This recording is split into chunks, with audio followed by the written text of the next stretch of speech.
Okay, so we're back today to recap episode 2 of Bridgerton season 3 part 1. I am excited to get into this. I don't have much to preface other than this look is channeled by Penelope's first kiss look. Similar hair, similar style, cut, similar makeup, because I just want to be festive like that, so let's get into it. I forgot to mention last episode, they do have a new Netflix logo specifically for Bridgerton that's Bridgerton styled. One, I think it's really, really gorgeous and pretty, and two, I'm like, you guys, some people think Bridgerton's getting canceled. This is one of their biggest cash cows. Okay, they're milking it for all it's worth. Okay, they are not making special Netflix intros for the show just to cancel it. We're good. The amount of brand deals and the amount of collaborations and like merch and things that have been sold on this season alone could keep them funded for like ever. We open on a scene with Lady Danbury and the Queen, and she's like receiving all these jewels from mamas who are trying to convince her to choose the diamond. I'm not entirely sure what they are like really doing with this storyline. I don't know if it's a way to get her involved in Francesca's storyline. I don't really understand it, to be honest. Like, I just find it a little, I'm just like, okay. It just like is what it is. I'm like, okay, this is the plot we're doing for them? Okay, fine. We have an Edwina mention and her splendid match abroad. So, you know, happily ever after, they wrote that off screen. They said, Edwina's good. It's all good. It's all good. Stop being mad at Kate and Anthony. Edwina's happy too. But I do find the focus on the Queen's embarrassment almost at picking Edwina and not seeing Kate or not seeing things properly, influencing her not wanting to choose a diamond, somewhat interesting, but I don't know that they really go anywhere with it. Regardless, Lady Danbury is still, you know, basically steering her in that direction, and she's calling it by a different name, but she's still looking for the diamond. So that's the opening. Then we have a Lady Whistledown issue in which she actually lists like a bunch of spinsters of the time who ended up getting married, and Kate is one of them. She got married at 6 and 20. And I just found this really sweet and a little sad because I was like, not Pen like boosting up her chances. She's like, guys, historically it has been known to happen that a spinster will make a match. So it's not the craziest thing if I do, which by the way, they're crazy for calling her a spinster after 3 seasons. Like everyone's a spinster at that point. You know what I mean? Like I'm like, Cressida's a spinster too. I guess it does go along with her like wallflower persona, but on sheer amount of time alone, she just doesn't qualify as a spinster. So I find it a little funny that they're doing that each time. They really said copy and paste from the book, but the book is like 15 years in advance or something like that. So it doesn't quite work, but sure, let's go with that angle. She's a spinster. Nobody's ever gonna love her, but I found it really kind of like sad and sweet that she was kind of boosting up her own capital by writing in Lady Whistledown about all the spinsters who found love late in life. She's about to be added to the list. I'm glad your mama let you keep your dresses. The looking glass does not lie. Okay, Varley being supportive. I love to see it. I really do. I love to see the addition of Ray as a companion for her and a foil to the rest of her household. I love to see a little bit more complexity to Varley because, like, she's an interesting character, actually. She's an interesting kind of sidekick to Portia. She's not totally all in on Portia's games or schemes all the time, but she goes along with it. So I like the, like, lore or the idea that maybe she, like, low-key likes Penelope, but just has kind of been ignoring her because Portia does, and now she's like, oh, I'm glad you got to keep your dresses, which I thought was super cute. And the looking glass doesn't lie. The first mention of a looking glass or mirror, there are many in the show for so many reasons, which will become extremely obvious to the majority of people in part 2. But yeah, the looking glass does not lie, and she was looking good, and that is the truth. When I first saw this look, I really didn't like it in that one still, but I'm obsessed with it now. I think it's so good. We check in on Will and Alice. You know, everything's new to them. All this new scenery. They have to sleep separately, which I was like, do I like that idea or not? All that did was make me think about my old life. I was like, would I like that or not? Like, so funny. But they're like touring their house. We check in briefly with Prudence and Philippa, who are like throwing grapes into their husbands' mouths like they're dogs. You know what I mean? Like, I'm like, these are their pets. They're like, sit, do some tricks, you know what I mean, shake, like, that's the vibe. Pen says she's gonna go to Rotten Row, and I'm like, hey, Miss Girl, Rotten Row. Rotten Row is mentioned a lot in the book, so shout out to Rotten Row. The color grading is really dim this season. I was directly comparing some scenes in my Colin character analysis. It's really dark. Like, it's dim. It is really not as vibrant as the first 2 seasons. I still think season 1 color grading is, like, elite, and I just rewatched season 1 and 2 before season 3, so I just saw all those recently. They're fresh in my mind. Season 2 color grading is still good, especially in comparison to season 3 thus far. Like, I don't know what's going on with that. To be fair, in the scene with Benedict, Eloise, and Colin walking, it was cloudy. Like, it looked like it was just cloudy on the day that they were filming, so that certainly could have influenced it. But generally speaking, whenever I've compared clips in editing my Colin analysis from season 1 and 2 to 3, 3 is much dimmer. It's very interesting. I don't know. I wonder about that. I wonder if that's intentional or not. Benedict and Eloise have a cute sibling interaction. It's a common W for them. You know what I mean? Likely place for them to be, likely thing for them to be doing. They're the cutest, they're the best, I love them. Actually, I would like more of them. Thank you very much. We better get a swing set scene with them this season. That better be tradition. I better get that every single season. There's some lines referencing, again, Colin's change and Eloise's change, that she's snug with Cressida, but doesn't talk to other debutantes. There's references to that, and then Eloise kind of deflects pressure to Colin, being like, I'm not the one who's most changed, I'm not the one that people are looking at. So again, setting up a parallel journey and character arc for them this season. There's a very interesting, which is like a throwaway line, but I found it very interesting, and I low-key wish they would expand on it a little bit more, or that would have been more explicitly acknowledged. Colin says to Eloise, "Did you not promise Anthony you would give society a try?" Which I thought was very interesting. I was like, I would have liked that to be a little bit of the background in understanding why Eloise is trying so hard this season. Also important to note, now she's sunny again, but again, the color grading is still a little bit dim in comparison to the first 2 seasons. But she's sunny again. We have Colin and Penelope walking. Colin is super insecure about Whistledown.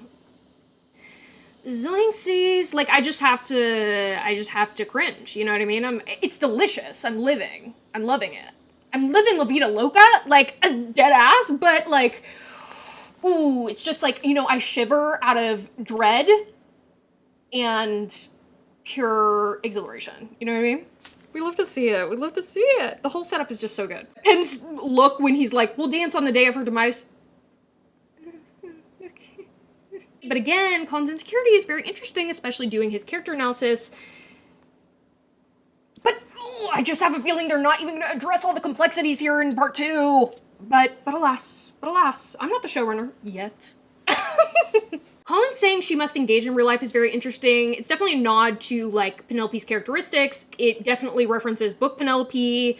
But I also wonder about potential double meaning there, or deeper meaning, especially like as it pertains to a lot of the advice that Colin gives Penelope really should be directed at himself, or he should be taking his own advice. And we see that multiple times throughout this episode, and I wonder if there's a little element of that in that line as well. This whole part it's chef's kiss. It's rom-com excellence. What can I say? It's everything to me. I've loved it ever since I saw it in the trailer. I love every second of it. Nicola, especially, the comedic chops, the timing, so good in this. She really gets to kind of like flex those muscles a little bit. She's so funny in a way that she really doesn't much in season 1 and 2. Pen, like, isn't that funny in season 1 and 2. She has some moments, but like, she's hysterical this season, and she was hysterical in this scene, and she delivered it completely perfectly. Very much rom-com, like very classic vibes of that, for sure. But this exposure therapy ambush from Colin is crazy.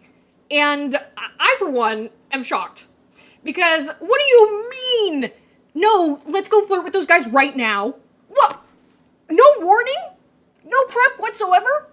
Going straight up to them? You're not even gonna let me warm up a little bit? You're not even gonna let me wrap my head around the idea? Okay.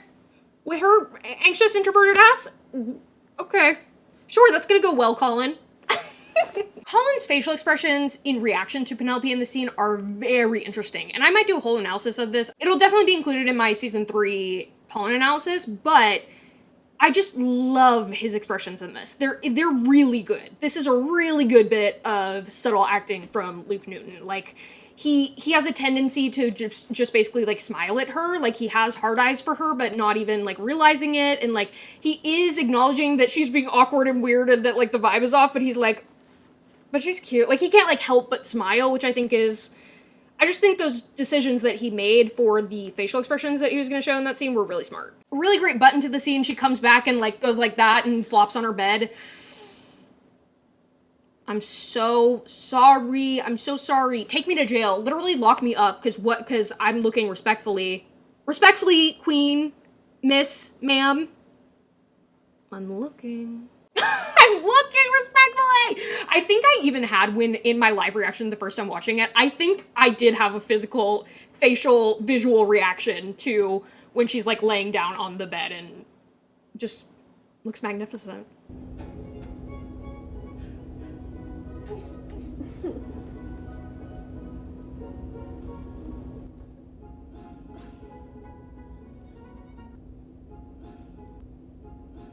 as she said today, she's a part of the perfect breast community. And as a fellow member myself, we love to see it. Representation, you know what I mean? Then we go to the Bridgerton drawing room really quick to check in with Francesca's storyline, pretty much. That's the purpose of the scene. And Francesca has a really, really cute look that looks really good on her specifically, but it's completely different from anything we've ever seen. Like, no one has ever worn anything that style. I highly doubt it's historically accurate, but more importantly, because I don't really care about historical accuracy, it's not even, like, accurate or congruous to the rest of the styling from the show, which is interesting.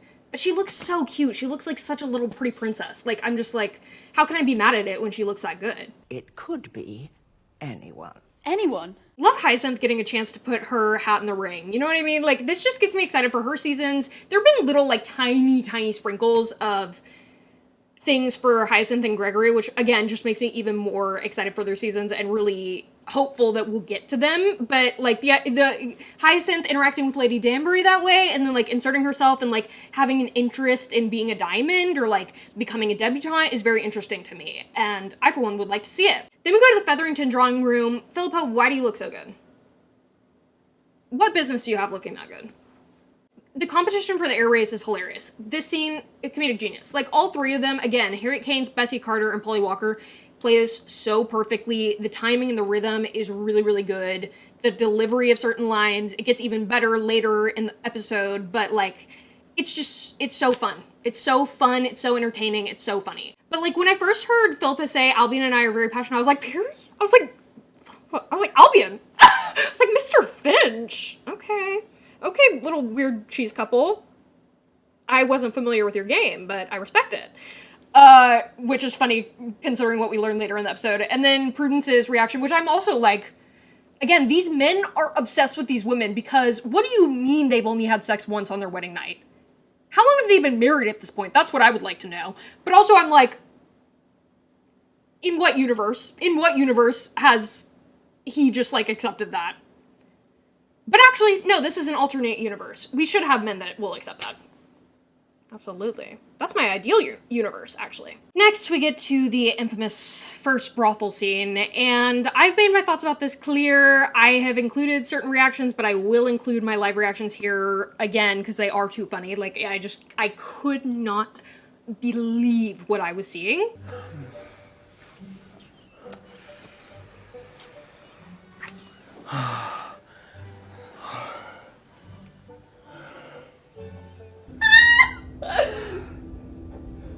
I cannot believe that was true. Oh my god. And I honestly kind of still can't. It's honestly a little bit of a whoop jump scare. Jump scare. Every single time I see it. I've watched it many times, not that scene in particular, just like, and now that I've watched the season so many times, I have seen that scene a lot, and it literally makes me like, I'm like, jump scare every time I see it. They're crazy for that. I still maintain they're crazy for that, and I can't tell whether I love it or hate it. I think probably a little bit of both. But you know what they're really crazy for? The second brothel scene. That scene is crazy. We'll get there. I do find the choice for it to always be threesomes very interesting, especially when you consider that every time that he's flirting, it's in a group of like minimum 3 or 4 women. Again, that'll be a little bit more delved into in my Colin character analysis, but I do find it interesting. I wonder if it's intentional or not, but it's an interesting tidbit, because even, you know, capital R rakes, Simon and Anthony, we never saw this. It is, to be fair, very different than those scenes that we've seen. Not only is it a threesome, but he's kissing them, which we didn't see Simon or Anthony do with any of the sex workers in their seasons. Like, they were always just like, it's terrible. They were always just like dressing, getting out of bed, and like throwing coins or whatever. Meanwhile, Colin over here, he's I mean, he's expressing himself through physical touch as a love language, I suppose. Because what do you mean that shot of the ring? They knew what they were doing. And I would like a similar one, except replace that thigh. You know what I'm saying? Get Penelope's thigh in there. I would like to see that yet again. I'm actually mad that they gave us such a, like, hot focus on the hand and the ring. that was not with Penelope. How dare you? How dare you? Yeah, again, I find him gross in this scene. I find the whole thing gross. I just do. Oh, not to be weird. This is gonna sound weird. I promise this isn't actually weird, but I do notice I've noticed from this season, both Luke and Nicola have scars that I'm very interested in. He has a scar on his chin that I am just interested to know where he got that from. Not in a creepy way, just like every time that I see a scar that's noticeable on an actor, I'm always like, oh, what's the story there? Which I would expect if I were in their position as well. Like, I'm sure people would clock on to things about my appearance and be like, what's the story there? I actually have a lot of questions about the logistics of this position and the timing and the pacing of the whole scene. But I'll keep that to myself. That doesn't need to, we don't need to get into that. Also, again, I'm pretty sure these are reshoots because wig. And also, interestingly enough, I believe his chest hair is like a good bit longer than it is in the scenes that we see filmed of him shirtless from the original filming of the season, like the carriage scene where he's undressing, and then the scene that we've seen in episode 5 of him undressing. He has much shorter, much more trimmed chest hair, whereas like it's much longer in the scene. So the hair definitely stood out to me. Also, not his bright and early brothel bout. It's the morning. Like, it's like probably 7 a.m. or something. Stressing me out. Also, I started thinking about, I was like, oh my god, the STDs were crazy in this time, I'm sure. Okay, let's just, but for, you know, our sake, I saw someone doing like a whole thing about like how people didn't wash well back then, and so like all these people smelled bad. Okay, in Bridgerton world, if we can do away with racism, we can do away with all of that stuff. You know what I mean? So I'm not even gonna consider it. I'm not even gonna think about it. Again, you know, I was ashamed, and I still am, kind of. But there was one select moment in this scene alone, where I was like, you ate that. Okay, Luke. Okay, Colin, you kind of ate that. You ate that 1 millisecond. You ate that one thing. But yeah, the chin grab had me feeling a type of way. And it honestly does every time I see it. Don't perceive me. Don't perceive me. But that was such a roller coaster of emotions watching that the first time. I will include footage. But like, I was so I was shocked. And then I was like creeped out and grossed out. And then I was like very momentarily brought to the dark side. And I was like, wait, is this having the intended effect? And then I gathered my senses, of course, very quickly after that. But you ate that one thing. Also, not him saying he's late and then showing up before Penn. I'm decidedly late. Okay. Then we go to the market scene. Again, reshoots, very obvious, I believe, because of his hair, but also, I did think that Nicola looked pretty different in this scene. I couldn't pinpoint exactly what about her looked different, but I remember even watching it the first time, I thought she looked different from, like, the rest of the footage. Like, there was just something about it, and about her that looked different. Regardless, that doesn't matter because I love this scene. I love this scene. I love him saying that she doesn't need lessons, she knows how to do it. I really like that they took that angle in the writing, because they easily could have done more of like a transformation thing, or like, oh, he never noticed her, he never appreciated her. In this way, even though like it hasn't developed, well, you could argue that it has been romantic up until this point, or that it is romantic at this point. But even though it's not been overtly romantic, he has always appreciated her, he has always seen her. So him uplifting her and complimenting her and basically telling her that all she needs to do is have confidence in herself. It's not that she needs to learn how to seduce or like how to be attractive or charming or any of these things. The fact that he's like, no, you already are. You just need to like loosen up and let yourself be, is a really good choice, because it shows that he has always seen that about her and that he appreciates that and she doesn't need to change. Oh my god. This is one of my favorite things. I really love that they talked about their first meeting and that they took it from the book. How adorable. How fucking adorable. And you know what I love even more than that? The fact that Colin was the one to recount it. Period. What do you mean? Colin has remembered this moment for his entire life, and he's able to recount every single detail vividly at the drop of a hat. I know what you are. You know what I mean? Like, I'm like, okay, writer Colin. Okay, sensitive Colin. Okay, storyteller Colin. Okay, lover boy Colin. Like, I just, it's so him. Again, he's peeking out here and there. But I just thought it was so cute. Like, and the way he delivered it, the way God, their acting is really good in the scene. Like, the back and forth, the way she's laughing, she's, like, recounting the memory, she's reminiscent, she's nostalgic, she's touched that he remembers it, and, like, you know, is kind of, like, surprised that he remembers it, especially, you can tell, like, it's like, oh, of course I remember this, but you remember this that well? Like, you've thought about it enough to, like, have this whole recounting of it, and a whole concept behind it. But yeah, I mean, everything, the way that it was adapted, like, it's such a short scene, but it gets everything in there. Like, it gets all these details, it nods to the book, it's important character building for them individually and as a couple. I just thought it was so well done, honestly, and then really well delivered from both of them. The little back and forth, they're flirting here. Like, what can I say? It's banter, it's flirtation. Like, and again, you see, like, their shared history, you see the appeal of that, and the effect of nostalgia as well, from, like, knowing each other for so long and having this long history. Devilishly yellow head covering. Come on now. Come on now. And I also love that his whole point in telling it was like, no, you've been charming since literally the day I met you. What do you mean, Colin? Say that again. Let's run it back. Let's analyze that. What do you mean?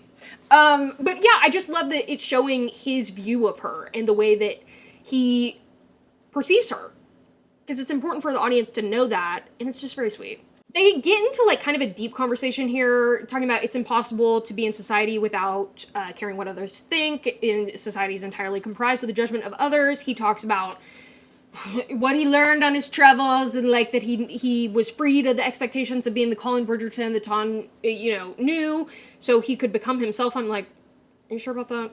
You sure about that? Because you're literally couldn't be acting less like yourself. But okay, King. Convince yourself, the Delulu has set in. Like, but again, it's very interesting. I do wonder, though, if the writers are aware of this when they're saying it, or if they're just, like, the purpose of this is to drive the plot forward and kind of, like, push the narrative forward, where it's like, okay, these are the thematic elements that we're exploring, and this is gonna get Penelope to go through her journey of self-discovery and confidence, or if they are aware of, like, the irony of Colin kind of saying that, acting as if he, like, really has it all figured out, when I'm like, okay. And they've stated many times that he absolutely does not. And it's so funny that he talks about, I finally became myself, when I'm like, you're literally acting like someone who is not you. All of these things are interesting conceptually to explore and relevant to their story and the arc of it. And so I like the discussion of it. I do just wonder whether or not the writers were aware of, like, the irony of Colin being the one to deliver those things was. Thematic statement, living for the estimation of others is a trap. And that is what he really does learn by the end of this. Take your own advice, King. That's definitely a theme that they want for people to take away from the season. Penn does a flirtatious little, you make it seem so easy, and, like, leans into him and, like, make it sound so easy. I see you, girl. I don't even think she's trying to be flirtatious, which, again, so delicious, it literally mirrors what he was saying before when, like, she was just being herself and she wasn't trying to be charming, but she was so charming in their first meeting. Like, she can be her truest self with Colin, and who that person is charming, is a little flirtatious, is a little witty, is like, saucy. Like, just the way that she delivers that, and again, you can even see it on his face. And again, I wonder if this is intentional or not, but it seems as though, like, he, like, clocks on to, like, a vibe a little bit. Like, it's like, it's like, what do you mean? What's going on? And then he gets distracted from other women, of course. Classic. But then he, you know, he makes his way back and asks her, like, why it is that she wants a husband. This is a detail that I really liked about this season. I really love how much Colin inquires after Penelope. He asks about the inner workings of her mind and her heart often. He asks her what she thinks, how she feels, how she sees things, why she wants things, constantly throughout this whole season, which makes sense as, like, her mentor, but also as a spouse and as a good partner and as, like, an empathetic person that, again, this characterization that they're going for with Colin, it makes a lot of sense. And it is distinct. He's not, the questions that he's asking are really, like, wanting to know about her, which kind of reminds me of the book a little bit in all those scenes where Colin has, like, inner dialogue where he's like, oh, I really want to know what's going on in her mind and like what makes her happy and what makes all this type of stuff. So I really like that little detail there. Again, he says finding comfort in yourself will be how you get there. You're telling me. You're telling Penelope? Colin. Sir. The call is coming from inside the house. Take your own advice. Him apologizing for whatever is coming between them and Eloise. Oh, I just love the dynamic between the three of them. The non-romantic love triangle. It is so good. But it is a love triangle because they all love each other, but they're all at odds. It's so difficult. It's so good. It's so good. And then again, Penelope, a flirty little minx that she is, she's like, I gotta leave before we're noticed, and like does a little like head bob and like again leaning into him and a little like batting of the eyes. Before we are noticed. I'm like, you do know what you're doing. Colin's correct, girl. You do know how to do this, because what was that? Because that was a flirt if I have ever seen it. And then we have Ray in the background with the bombastic side eye. And then we have Colin like being like, tee, like when Penelope's leaving, like watching her go, and then being like a little confused about it. And I just love the seeds that are being planted. We go to the Modis, check in with Alice. The gowns are rough. What can you say? I honestly would have liked a little bit more of an alliance or like expansion on a relationship between Madame Delacroix and Alice potentially. As allies, that could have been interesting, but they really only have one scene together thus far. And then we check in on the Bridgertons. Francesca and Eloise are there. Again, I'm noticing the muffs that she has. I'm like, not her like always carrying a blanket or a muff or a shawl or a wrap or whatever because she broke her wrist while doing the season. But again, that's only for the eagle-eyed psychotic people like me. You know what I mean? Like, majority of people have zero clue and would not be able to notice it, so it's inconsequential. But, of course, me, being the psycho that I am, of course I noticed it. I really like this interaction between Franny and Eloise. It shows how different they are, but it also, again, fills you in on their sibling bond, because we haven't gotten to see much of Fran's interactions or relationships with her siblings up until this point. And it shows that, again, she, like, wants to get, or she's, like, okay with getting married. That's the one part that she welcomes. And she really doesn't like the notice that's being put on her. And the way she delivers that, the way she's talking about the queen. Again, you see, like, the banter between them. You see her being expressive with her family when she's comfortable. But also the marked differences between the two of them. Also, they're both so beautiful. I couldn't stop thinking it. I really couldn't stop thinking it. Especially Hannah. You know, I'm less used to her face, I think. So it's just, like, it's more of a jarring thing. I was just like, oh, why? How do you look so good? How do you look so beautiful? Everybody on the show is so gorgeous, so Gorgina. It's really a crime against humanity. Speaking of Gorgina, we cut to a little side character, Miss Malhotra, which, by the way, I remember when people thought she was the casting for Sophie. Kind of would have loved if she was Sophie. Now, let me be one of these ladies. You know what I'm saying? Like, I'm like, guys, why am I not an extra in the show at the very least? I don't even need to be in focus, you know what I mean? Just give me a costume. Just give me a costume, I'll walk through. But I could deliver a line. You know what I mean? Like, I could do a line delivery. I could be like, oh my god, what? The queen? Like, okay, we gotta do it. Like, every peripheral female character in this episode, I was like, that should be me. That should be me. I was just like, guys, please, I can do a British accent, I swear. Oh my god, what I wouldn't give to be involved in any way. And I'm being so dead ass. Here's the thing. I'm just saying. Netflix, Shondaland, someone hire me. In any and every capacity. I will literally do props. You know what I mean? Like, I will be craft services. I'll be a PA. I'll be an assistant. I would love nothing more. But also, I can act. My assets can be displayed fruitfully in, like, a proper corset. Come on now. Let's not pretend we don't see the appeal of that after season 3. I'm joking, but I'm also dead-ass. But again, get me in the writer's room. Get me to be the resident entertainment journalist who interviews all the cast for every junket and everything. And get me to be in charge of promotion and the graphic design campaign. Like, just get me in there. I'm telling you, I would absolutely demolish that shit. Like, I truly was born for it.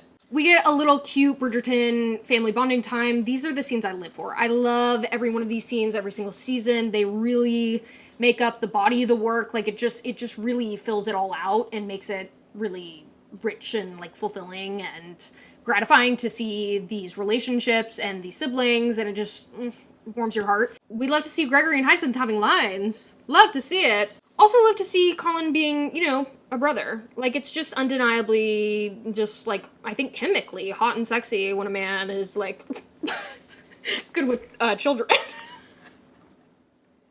You know what I mean? I think it does something to you chemically. So, good on you. Again, this is an elite look for Colin. This is this is my favorite look for Colin. He did that. He did that. Or they did that. The costume department did that. For this one thing, for this particular look of Colin's, absolutely. Is it a coincidence that he's, like, in shirt sleeves? Probably not. I'm just a girl, after all. What do you expect from me? I'm a simple girl. I see some fluffy, white, ruffle, unbuttoned shirt sleeves, undone, no waistcoat, but no jacket, in a historical romance. You expect me not to fold at the mere sight of it? Give me a break. Give me a break. As Lord Remington says later in the episode, you're a more resolute person than I. Because I'm folding immediately. Folding immediately at the sight of those shirt sleeves. But the waistcoat is really, really pretty. Like, the detailing and the flowers and the coloring and the interesting colored cravat. It's just so good. It's so good. There's a very awkward... I'm sorry, I have to point it out. There's a very awkward start to this next scene with Penelope, because it just stuck out like such a sore thumb to me, because, like, it's very obvious that because they started the scene that way, it's like... It's like, okay, action, and then Nicholas, like... It's like, action, and then Nicholas, like, no, I'm fine, I don't want to go to the drawing room, I'm good here. Meanwhile, like, the servant is like, no... You know what I mean? Like, it's very obvious that they were not actually in the midst of a conversation, and that the scene started right then and there. No, thank you, I'm happy to wait here. So, a little stunted, a little awkward, but, you know, Colin looks so good, it's so cute, they both look so good. He says, I've been eagerly awaiting your visit. Come on now. Also, not him orchestrating this entire thing, like, and as he explains, as they're walking up the stairs, which, by the way, I really like the, like, overhead shot, the size difference in that shot in particular is eating. It's eating down, you know what I mean? Like, it really has its intended effect. It has more than its intended effect. It's like, but him orchestrating all of this, as he explains, where it's like, okay, I'm gonna get these ones that are home playing cards, and they'll be stuck doing it for a while, and Eloise is at the modiste, and then I'll get pens, like all this. Colin, just say you're in love with me already. Like, you know what I mean? Just, like, propose already at this point. What do you mean you're orchestrating this entire thing for my comfort? Okay. Not his motherfucking hand on her motherfucking waist. That's what I like to see. I also hate to see it, and I'm angry, and grr, and boo tomato, because why aren't you realizing how improper you are? But look at how improper you are. Again, I'm a simple girl. I do not possess the strength to resist this. And I don't know that Penelope does either. Because what do you mean he's wrapping his little arm, his little slutty shirt-sleeved arm around her waist to guide her up the stairs? What do you mean? Get out of here. And then he's talking about Pall Mall, which I found very interesting. It made me think of the epilogue in which they include Penelope in one of the Pall Mall scenes. But he was like saying, you've seen my family play Pall Mall. I was like, okay, so they're really diving into, like, the lore, the history. They're, like, really saying that Penelope has been a fixture of this family for forever. For her to go to their country seat and be with them while playing Pall Mall, like, that's, you know what I mean? That's great. I loved his whole explanation of all his siblings and their personalities. The whole thing was so cute. Also, they look so good. It just so good. So good. Him, you know what? Jail immediately. Because him closing the door behind them, without a single thought to that. No thoughts had empty. And then saying, we needed a place to be alone. We needed a place to be alone. Colin, again, the call is coming from inside the house. Like Luke Newton in that clip said, get some vision, bro. Get some vision, bro. Have a little look around, see what's right in front of you. It's are you talking about? You orchestrated this entire thing so that you could be alone together and you close the door and you want her to be comfortable. It's okay. He realizes it soon enough, but I'm just like, okay, interesting. Just friend vibes, sure. Whatever gets you to sleep at night. Also, not his imagination, like, okay, writer Colin, him, like, dictating all the different details of, like, a party or a ball, like, going throughout the room. I'm like, okay, imagination, okay, creativity, okay, writer Colin. Writer Colin coming home to us, in the canon, in the show canon. We love to see it. But he's just so cute. I'm just like, he is so thoughtful. And then the lemonade table. I could cry. Because what do you mean he set up an actual lemonade table? What do you mean that he either, I highly doubt he did it himself, but even putting in a request to the staff to set up the lemonade table. The amount of thought, the amount of care, the amount of attention to detail. Period. I love it. I think I clocked onto that the first time I watched it too. I was just like, did he set up a lemonade table? Which is where we shall begin. Did he set up a lemonade table? Her little line, like, should I flirt with the imaginary cellist? Again, she's a flirtation queen in this one. Like, that was very flirty. She started seducing me. Shall I pretend to flirt with the imaginary cellist? Like, what, like, okay. Now you can flirt with me. I'm no better than Colin, because I would be saying the same thing. I would have said, no, not the imaginary cellist, me. Thank you very much. But he's also hilarious for that. I love the delivery of this little, like, monologue explaining how her thoughts and her feelings get lost in between her heart and her mouth, and that is pretty much, I think, directly from the book. So I thought that was a really good way to incorporate that. And it gave a lot of insight into her character, and it was good for them to have that knowledge shared between them in that moment of her, like, explaining that to him and him seeing it that way. So good. I already did a little reaction to this scene on the channel before, but, you know, okay, sound effects. I really did like the sound effects. The sound effects were good. They were eating with that, because, like, what do you mean they're gulping? And what do you mean the, like, awkward clink of the glass and the music? All of it was really working in concert and in harmony. The performances, the shots, the audio of it all, like, it was just working. It was giving. You know what I mean? Like, it was just giving the exact vibe that it wanted to give. And it was so immediately obvious and clear to me when they released that clip, like, exactly what they were going for and exactly what this was. And that's because all of those elements are working together to convey that to you. Then Eloise is home, so she needs to run and hide. I love the little moment of him, like, shifting his arm so that she can go under. It's so cute. But again, just, like, a tiny, small detail that I just loved. And again, I love, you know what, I really am interested in this. Oh, let me interview them. God, the amount of questions that I have for them, the amount of things that I would love to, like, dive into with them and really know their psyche behind and their opinions of is crazy. But, like, I would love to know if that was just, like, an instinctual thing that he did, because obviously the height difference is real in real life. Like, Luke and Nicola have to accommodate for that in their interactions in real life, or if that was, like, a concerted, like, an idea or something. But alas, I will get those interviews one day. I will. It'll happen. I could not believe when this scene started, because I really wasn't sure that they were going to do writer Colin at all. I really wasn't sure that they were going to do the journal scene, the letter opener. Like, I didn't think they were going to do any of this. So I was really surprised when it started, and I was like, oh, they're doing it. Like, it's heading down this road. And then it got even crazier. No, surely not. No fucking way. You know, she goes up to his jacket, and you know what? She's better than me, because I would have sniffed it. I'm sorry, sue me. Sue me. I was gonna say in the privacy of my own home. In the privacy of his own home, she's better than me, because I would not have had the power to resist. I would have been, like, shoving my face at... Am I exposing myself too much right now? Anyway. Oh, and then and then it pans, and she sees the journal. Also, because I am psychotic, I did screen cap all these, and I did put it through AI softwares to try and decipher the writing, and I couldn't, which is frustrating. But I, for one, would buy a whole, if they release, like, a book, they are pretty money hungry to profit off of Bridgerton. Release a whole book of Colin's journal, all of his journal entries. In fact, you know what? Actually, I'll write it. Never mind. This scene is so, like, dramatic and, like, suspenseful, but at the same time, just so silly and goofy. Like, it's just, they're in a silly, goofy mood, this scene.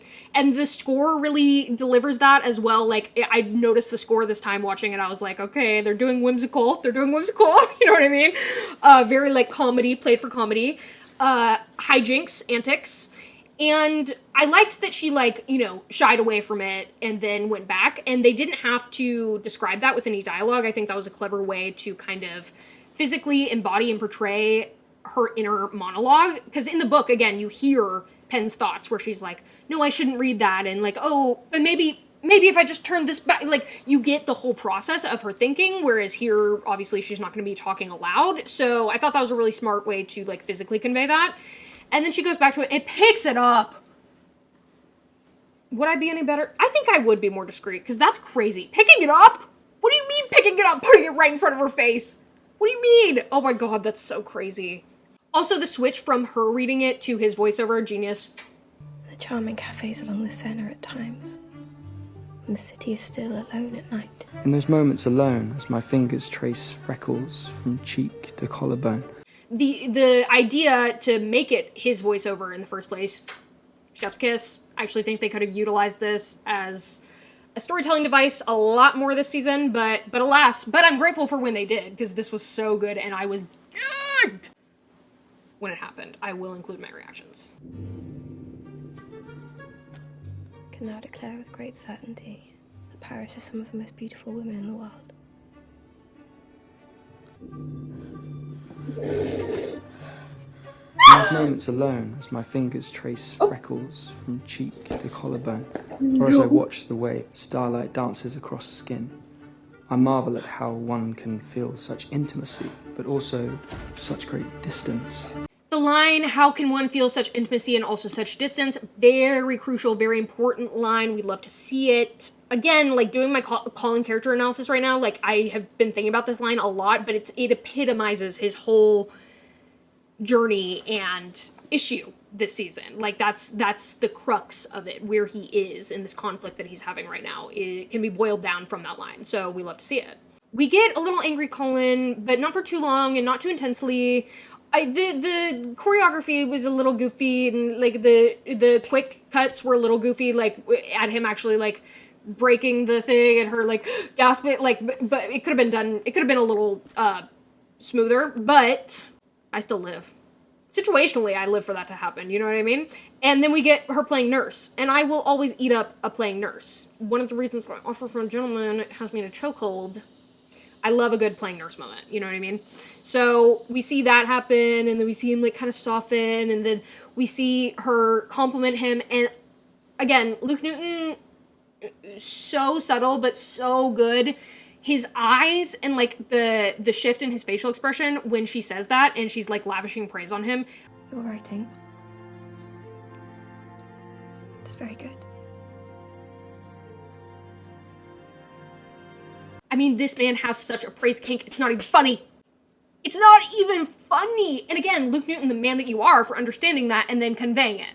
Absolutely. Absolutely. Like, he's thrilled. He's shocked. He's delighted. He's, like, squealing. He's squealing! He's giggling and kicking his feet. Dead ass! And he's trying to hide it, but I saw it. I clocked it. And again, very book Colin. That was a thing that they connected on. So I'm glad that they included their common bond of being writers. Watching the scene again for this recap, it could have been better.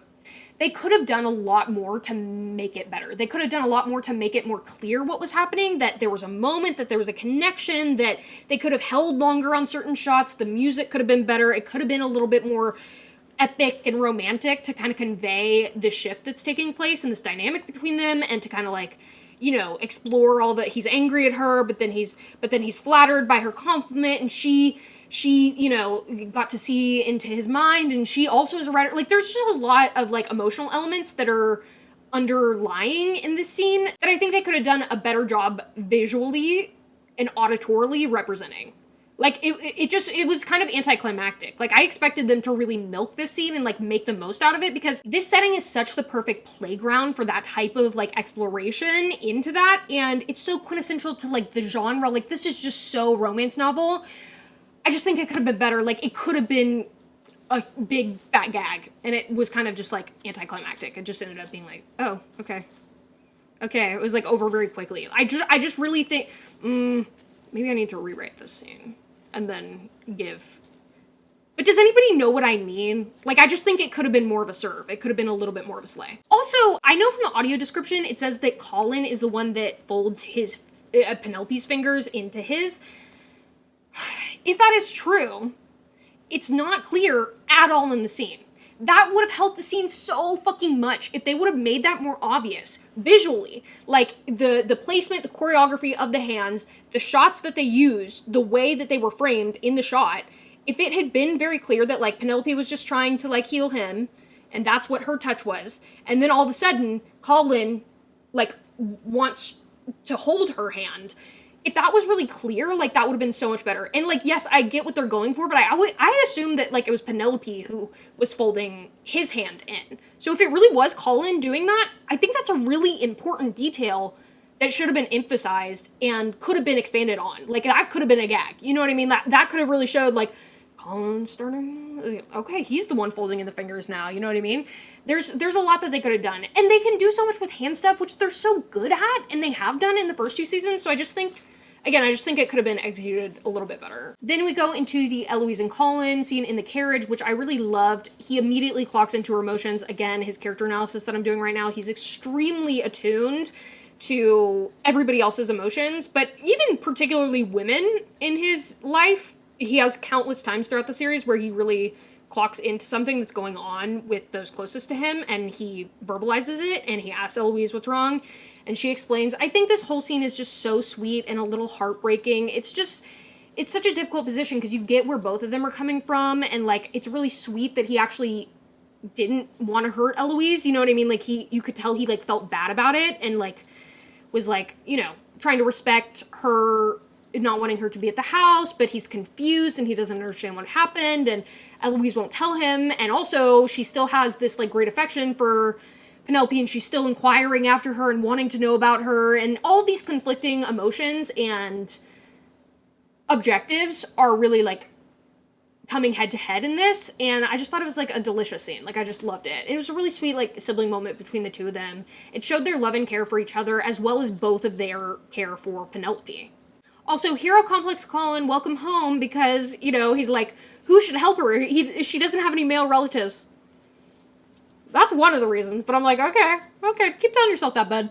But that, yeah, I really liked that Eloise pointed out how improper and scandalous this whole situation was. Again, I've been saying this whole time, I really want someone to clock that and to say something about it, because it's really kind of crazy, their behavior, that they've been getting away with this type of thing, you know what I mean? So I liked that Eloise said that, and I liked seeing Colin have to confront that and acknowledge it, because he did acknowledge it. He's like, you can tell, and he says as much, that he knows that it's scandalous. He knows that it could be perceived the wrong way.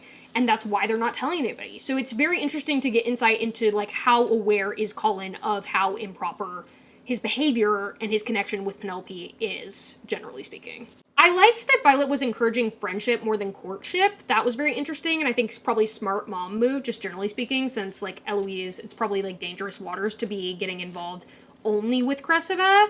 And I thought it was really, like, sweet that the ladies wanted to walk around with her. And I found that very sweet. And I'm like, it's what she deserves. You know what I mean? Like, Eloise has really only had, like, Pen as a friend, but, like, she's a very likable, entertaining, valuable companion and friend, generally speaking. And will be even more so after this season, now that she's kind of had a little bit of a maturity. Brandy's dress is pretty. The highlighter is so heavy, though. It really is. And I don't know if it's just because she has cheekbones for the gods. Like, her specifically, I do notice it a lot. Like, but she just has such amazing cheekbones to begin with that I think when there's emphasis on it, it's like, whoa, like, you really notice it. You know what I mean? They just need to go a little lighter on it. Girl, her cheekbones are already gathering my notice without the help of highlighter. Come on now. Then we have all these girls approaching Benedict and Colin. Benedict is such a comedian, funny as always, entertaining as always. Love to see them teasing each other a little bit. Mr. Bridgerton, I've yet to see you on the dance floor. Even though it's cringe, Miss Stowell, She's so real for that. She's so real for asking about Benedict dancing and then in turn getting him to dance with her. She's so real for that. Would I be any better? Probably not. Oh my god, then we get another great interaction with the Featherington husbands, and like the dialogue here is so funny. The dynamics are so funny. They're talking about their wives being pastries. Mr. Dankworth is talking about losing his in the splendid celestial display or something. I have lost mine somewhere in this splendid celestial display. And then them talking about, like, oh, maybe you should savor your wife more like a pastry. And then, like, you know, I think Prudence is a bonbon, and all of them bombastic side-eyeing him because they're like, what do you mean Prudence is a bonbon? What do you mean? She's delicate. Okay. They're so clueless. They're so dumb. They're everything to me. Like, I really find them extremely entertaining and extremely heartwarming. And then to contrast that with Portia, like, being so snarky and being like, you're so pretty. You are so pretty. That line delivery was great. Like, the whole dynamics there were really great. And then as Portia left, Finch being like, do you know your mom's crazy and terrifying? And Penelope, you know, getting acknowledged in that way. And I love the relationship that both of them have with Penelope. They seem to like Penelope and acknowledge her and embrace her more than her sisters, which, you know, is good because her sisters don't do it much. Now we get to the Pollen reunion, and I love this moment. Because what do you mean? The second Penelope spots Colin, her entire face drops. Her smile. She's laughing and smiling, like her whole face is light, and then it just is extinguished in a single second. At the mere sight of him. And at the very same time, at his mere sight of her, his face lights up.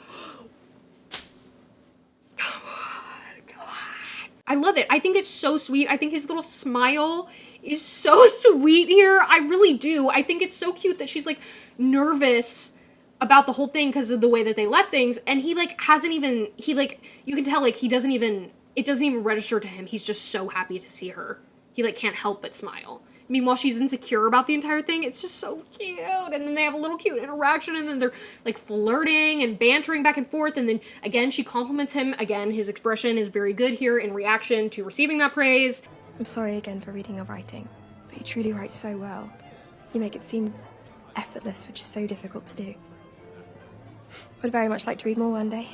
Her talking about wanting to read more, I was like, okay, book, okay, romantic Mr. Bridgerton reference. This whole thing is just like a swoon, especially that moment of them like catching eyes, like it's just like epitome of swoon. The art of the swoon, I was swooning. I am unafraid to admit that gave me a little pang in my chest. I was like, oh my god. And then just seeing them interact and banter and their chemistry and back and forth. They also both look so good. That doesn't hurt, of course. They really both look like aesthetically just really good. And then like they're bringing in the dynamic of like the tutor, and like you can see how the groundwork is being laid for that to be more complicated as things are going on. He's like, okay, well, you need to talk to one lord. And they're just fucking so cute. They're so cute in this. Oh my god. It's a classic rom-com plot contrivance. Like, it's just his classic. It's very familiar. Classic, he's coaching you to go talk to another guy, and then he's gonna watch you talking to the other guy, and then, like, low-key be like, wait a second. We'll have to see it. I didn't like in the trailer the line, "You're Penelope Featherington." I really didn't like it, because I was just like, part of me liked it, and then part of me was like, be so fucking for real, Colin. What do you mean? Like, what do you mean you're saying that to her, meanwhile you've ignored her this entire time? Like, it just felt like such a, like, I'm like, really, we're doing this? But in the context of the scene, it makes a lot more sense, because she's talking about how Lord Basilio is a Viscount, and, like, that doesn't make sense for her, and then him saying, "You're Penelope Feather." Period. Why did I just stick my tongue out, like... Oh my god, the intrusive thoughts won just there. I don't... See, this is what historical romance does to me. Makes me a crazy person. Makes me stick out my tongue involuntarily. Makes me scream, cry, throw up, giggle, kick my feet.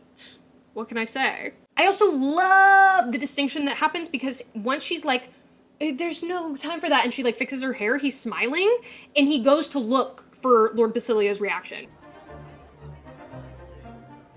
Which is like, he obviously is like, oh, period, she's killing it, period, slay girl. Like, he thinks she's doing well and has, like, this pride and also his own general feelings about it. Like, he's like, cutie patootie, oh my god.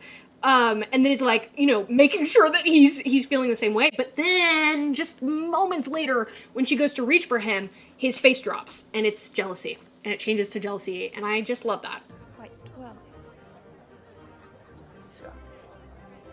This whole scene is so cute. They're bestie boos. They're so messy. They really have always been like the weird gossips in the corner. They can't help but make fun of other people. They really can't. They actually kind of are a match made in heaven in that way, because so many of their interactions hinge on Colin and Penelope just making fun of other people to each other. Nice detail with the scene with Eloise and Cressida. You can see Miss Livingston eavesdropping in the background. I thought that was a good detail. You can definitely tell that she is listening, which aligns with the rest of the show. Colin is helping her look for a husband. We used to say... Okay, stand-up comedian Eloise, I love to see it. I actually do love to see her getting this praise and, like, thriving that way. Very interesting. There's a lot of ways they could go with this if they choose to expand on this particular arc. The use of dynamite here was really weird and lacking. Like, it was very awkwardly placed. It starts during this scene from Eloise and then ends with Benedict dancing, and you only hear, like, 2 seconds of it. And I'm like, especially for such a popular song, I just think it was really poorly used in the context of the show. Feels like a thing they were, like, checking off. You know what I mean? Like, it's like, okay, we got a BTS song. Like, it's like that type of thing rather than actually having it enhance the plot. Benedict is so cute, I'm gonna kill myself. You know what I mean? Like, he's such a cute patootie. Benedict season. People are truly not ready. It's kind of hilarious to ponder. Not Lady Danbury's stank face, punctuated by her cane action. To Dynamite by BTS. This show is so unserious. This show is so camp sometimes. I love it. This show's everything. You know what I mean? Like, it can be, like, there's elements of it where it's like guilty pleasure, kind of like camp, trashy, like just like romance, like all this stuff. And then there's moments that are like very complex and nuanced and have a lot of depth and very interesting and pondering life's most interesting questions, and like it's in and all that. I mean, the actors are so good. That is one of the highlights of the show for sure. That is one of its biggest strengths. The actors at every single step are so good. They play things so well. Also, embarrassing for Miss Stoll, but I cannot say with certainty that I would not be the exact same. She's so real for that. She's so real for having one dance with Benedict Bridgerton, and then she's married to him in her mind.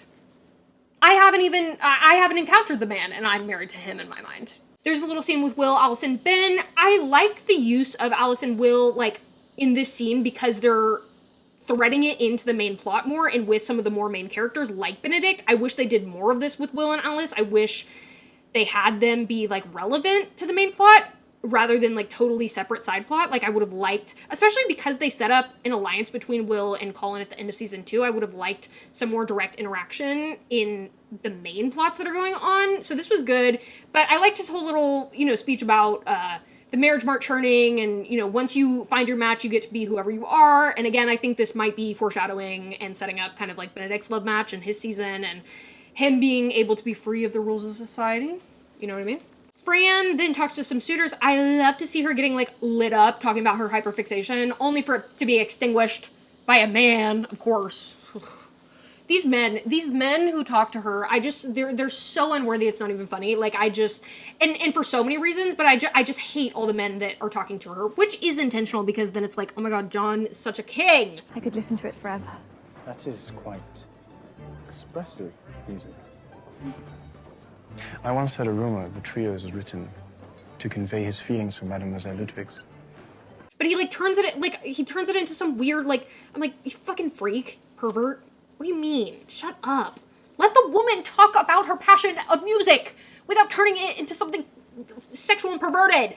Then we go to the Featheringtons. This whole sequence is peak comedy. So good. So good. The sisterhood of the traveling cookie between all of them. I think they end up putting it back on the plate. They're nasty for that.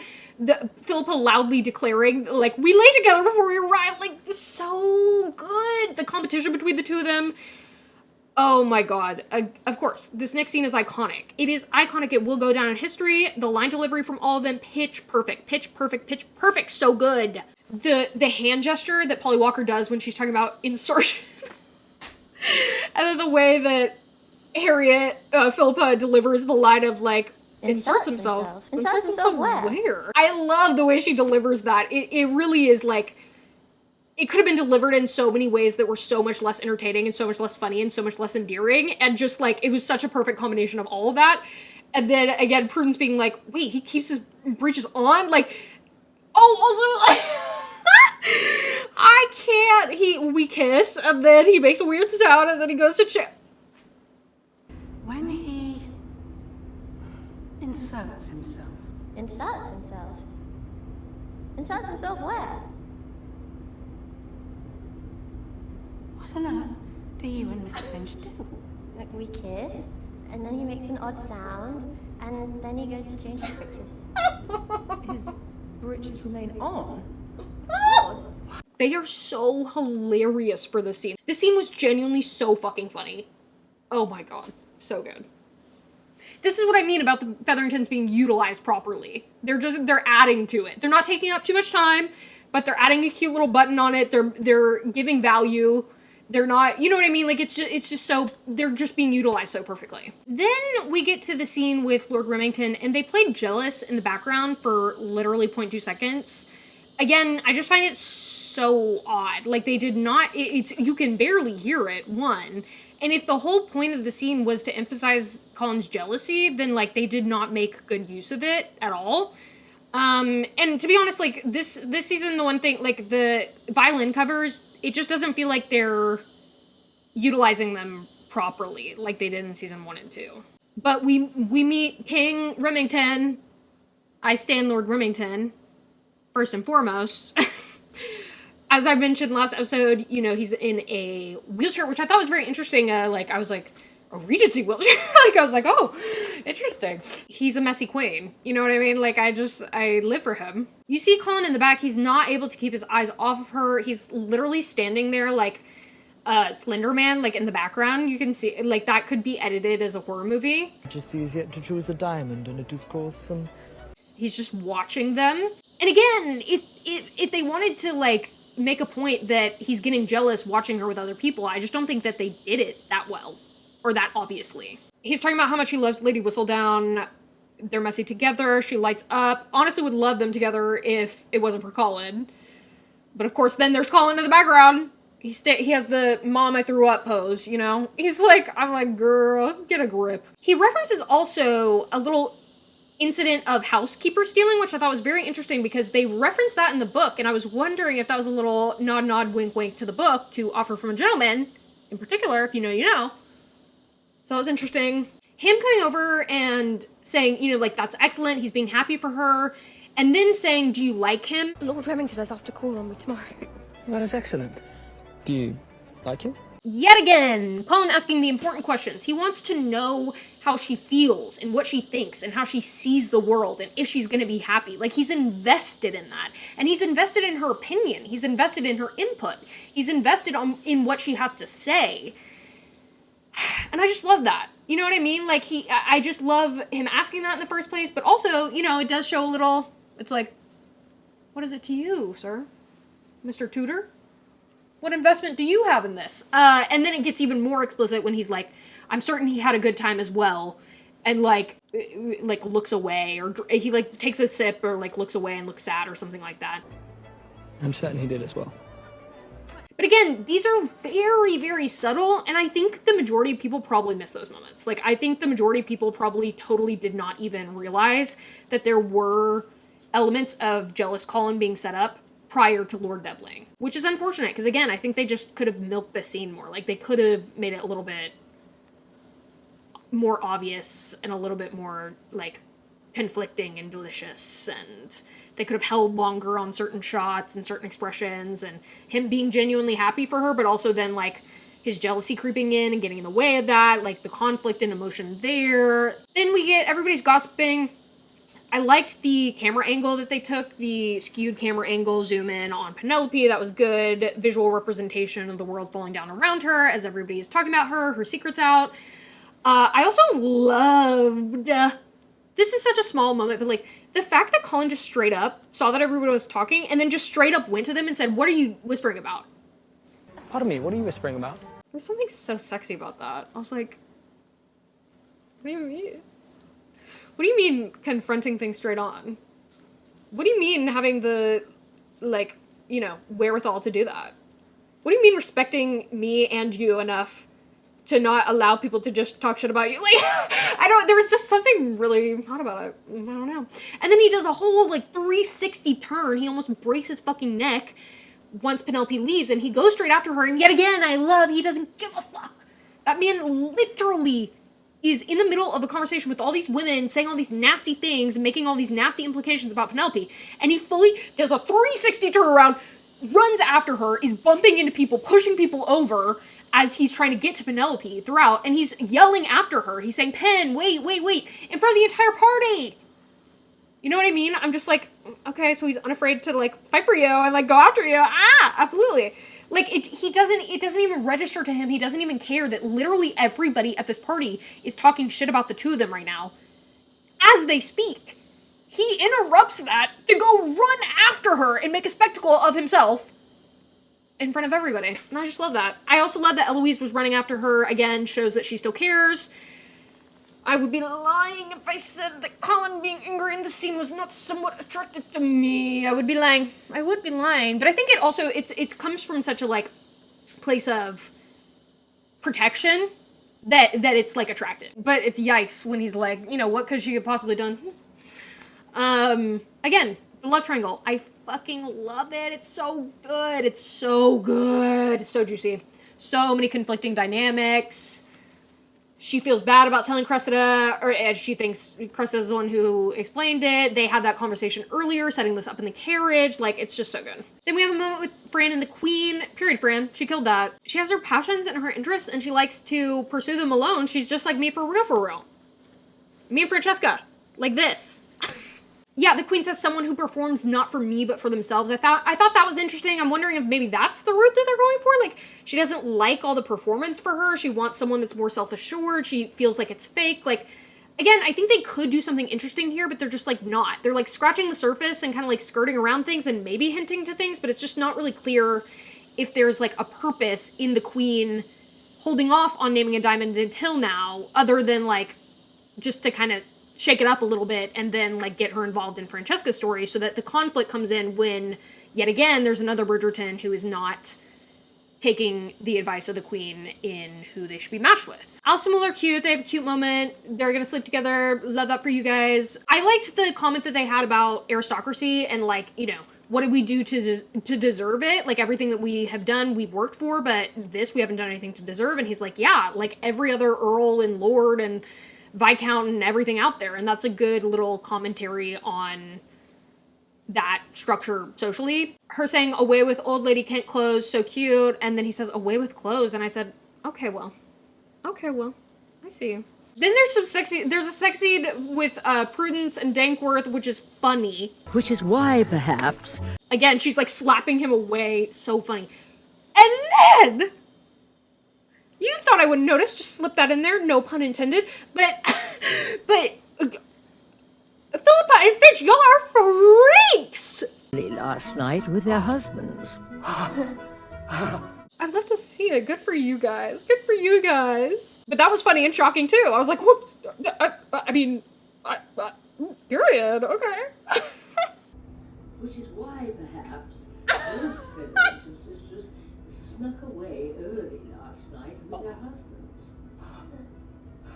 But one must never forget that despite the covenant... In the aftermath, Pen, of course, has to write about herself so as to not raise suspicion, but she does go pretty hard on herself, which reminded me of the book. She has a line in the book where she basically, like, says something to the effect of, like, if Penelope Featherington were to ever drag a Bridgerton brother down the aisle, I would have to resign on the spot because I wouldn't know heads for tails in such a world. Like, she goes really hard on herself, so that kind of reminded me of that a little bit. Also, I knew these outfits went together. Like, instinctually in my bones, I just knew they went together. I think I have a video saying that.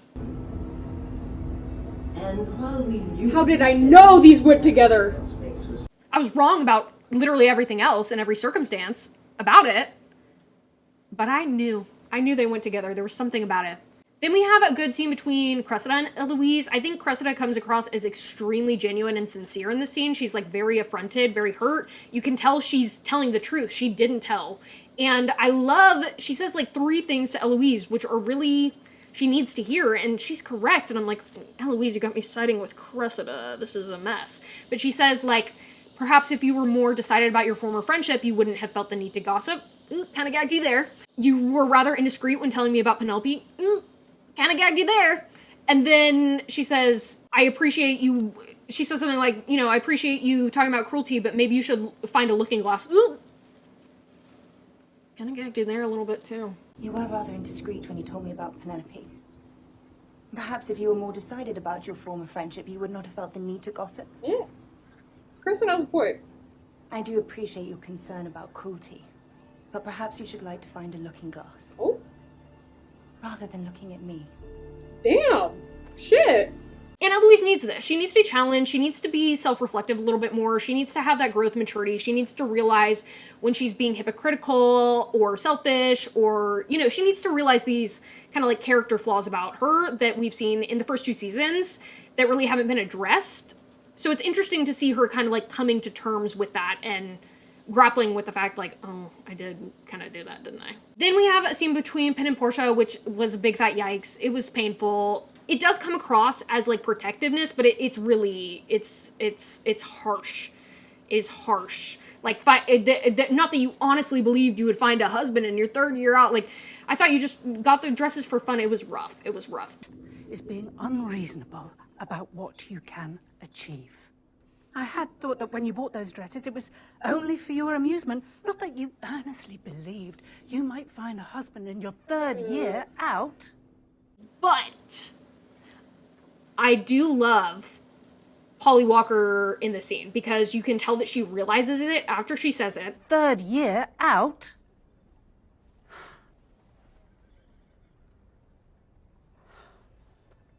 Then she tries to backtrack. She tries to console Pen by saying like, you know, men aren't worth all that trouble. Sometimes it's better to be alone. A life unmarried is not all bad. Trust me, men can often cause much more trouble than they're worth. And then I really love she does a thing physically where she almost goes to reach out to comfort Penelope physically, to give her like physical touch to comfort her. And then she ends up like second guessing herself and like biting on it. And you can tell that she's having that conflict where she feels bad. She does want to comfort Penelope, but she like doesn't know how. It's just like against her nature or what she's used to. And she's having this internal battle there, which I thought was very interesting. Made me very interested in Portia for sure. Then we get to the moonlight scene. Ray is a real one yet again. I would love to know what goes on in her head. You know what I mean? I would love to see her reaction to them getting engaged. And she's like, well, no wonder. Like, you know, something like that. Because again, bombastic side eye at every single turn. She has a bombastic side eye as she's leaving them alone too. And he bribed her. You're crazy, Colin. Bribed her for a moment alone. Shut the fuck up. I had to see how you were. She's beastly to have written such things about you. Beastly now. Ooh. Again, every time he says anything like this, it's just like yikes on top of yikes on top of yikes, which again just makes it all the better when the reveal comes. But again, I think they're gonna wrap it up too quickly, but I'll reserve judgment. But again, like saying she's beastly to write such things, I think is very like actually a complicated and loaded line that I can dive into later. But Pen is kind of telling on herself here when she's like, it would have been suspicious if she hadn't. I do wonder if that'll come back to bite her and whether Colin will recall that in his, when he's piecing the puzzles together, he'll recall that Penelope said that in the first place. I love the insertion of Whistledown narration in this scene because it does a really good job of bridging the gap, letting you know what Penelope's thinking and why she's about to do what she's about to do. Perhaps a return to the shadows is for the best. After all, a small taste of the light can lead to that most dangerous of emotions, hope. Which I think to a lot of people would be very surprising, and I think probably still is, even with this narration, but I think it eases the transition a lot more, and again, serves the narrative purpose of, like, in romance novels, you get to hear all their inner thoughts and their motivations and the reasons behind why they're doing things or why they want things, and it was a really good way to insert that here, because I think it would be very easy to not understand what Penelope is doing. So the fact that they had Whistledown being like, she might become reckless and all that type of stuff, really preempting that, was a really good decision. Then we have, of course, her asking, and this is straight from the book. I mean, this is pretty much like word for word straight from the book. He's like, yeah, of course. I love the switch, because he's like, of course. Which, again, I have said before, I'm like, of course you can ask me anything. Like, that's how close they are. That's just they vibe like that. Pen and Colin vibe like that. Could I ask you something? Of course. She asks, and he's like, hold up. Oh, hold up now. He's literally malfunctioning. He's like, processing. He's so confused. Bless him. Love to see it. Penelope. It would not have to mean anything, and I would never expect anything from you because of it, but I am nearly on the shelf, and I have never been kissed, and I am not certain I ever will be. I don't love that they included the line from the book, like, you know, I could die tomorrow, you'd already be dead. I don't really know the point of it. Like, I guess it's, like, kind of funny, but, like, I don't love it. I don't really, like, I'm like, did we need that? Like, what was the purpose of it? Is it to show that Colin's, like, a little awkward in this entire thing? He, like, tries to crack a joke? Is it to show, like, someone had said, you know, he's seen his sisters have meltdowns and this is just the same? Like, I don't really know what the purpose of it was. But then she, like, begs him. Please. Colin.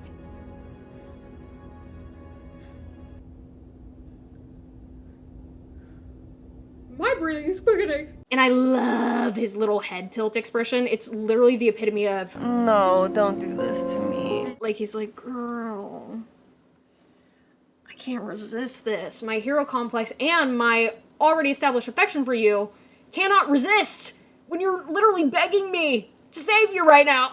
And then he ambles forward toward her, and then he's very gentle with the hand.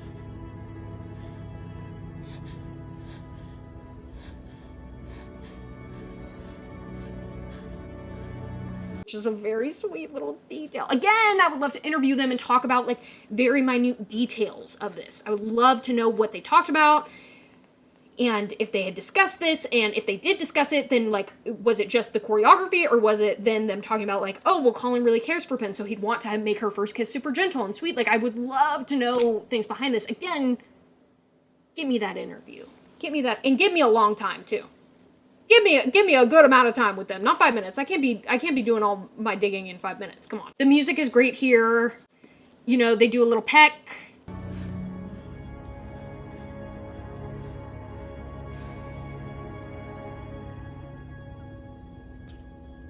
And then they go in for more. They're kissing as friends, just as Bessie Boos.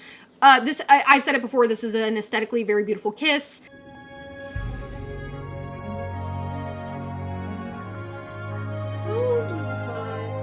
They're absolutely correct when they said it looks beautiful, the lighting is beautiful.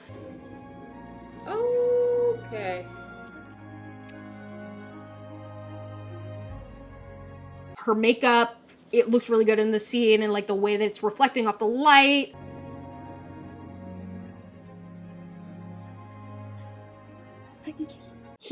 I love the details. I could do a separate scene analysis of this where I do every single beat, which I probably won't. But, you know, he opens his eyes after her, I believe. And then they, like, make eye contact before deciding to go back in, which I think is a really nice detail. Then his performance in this is really good, because then he, like, you can see a shift in him when they go in for the second kiss, and he breathes heavily. And then you see him, like, furrow his brow, which, like, shows he's like, what is happening? Wait, why is this? Whoa, wait. It's going too well. I'm liking this too much. What's happening? And then, like, the way that he keeps his hand frozen there when she leaves. And absolutely. It's just absolutely such a slay. It is pretty subtle. Again, I think they could have done a little bit more, especially, like, camera work-wise, to emphasize this moment. But I think Luke does a good job of those things. Like, his shift in demeanor of, like, breathing heavily and then, like, getting more into it and then, like, looking confused and all those types of things are really good. And you can tell that the power dynamic kind of like shifts here. Like you can see her like passing the baton of longing, yearning, pining angst to him, you know what I mean? And he's holding it in midair. He's like,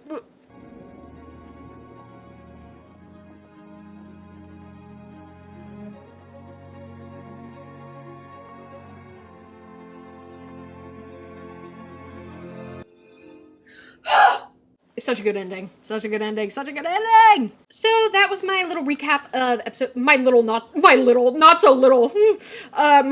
of episode 2. Let me know what you thought of it down below. Let me know what you thought of this episode, your opinions. Do you agree with me, disagree with me? Let me know what type of content you would like to see. Like, comment, subscribe. And I will see you very soon for yet another Bridgerton video.